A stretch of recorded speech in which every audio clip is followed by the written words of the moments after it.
Hi! In front of me is Nokia X20, and today I would like to show you how you can install and apply Animated Live Wallpaper called Magic Fluids.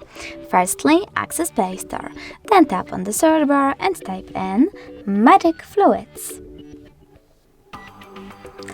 After that, download this free app from this developer and tap on Open.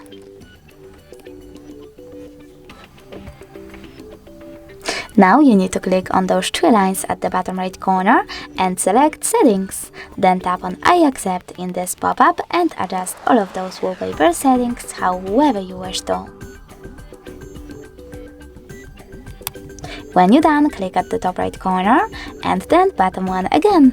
This time you need to click on Set as Live Wallpaper, click on Set Wallpaper and select one of those options, Home Screen or Home Screen and Lock Screen by tapping on the chosen one. Now when I click Home button, as you can see, my wallpaper was successfully applied. Thanks so much for watching. If you enjoyed this video, leave a like, comment and subscribe. Bye!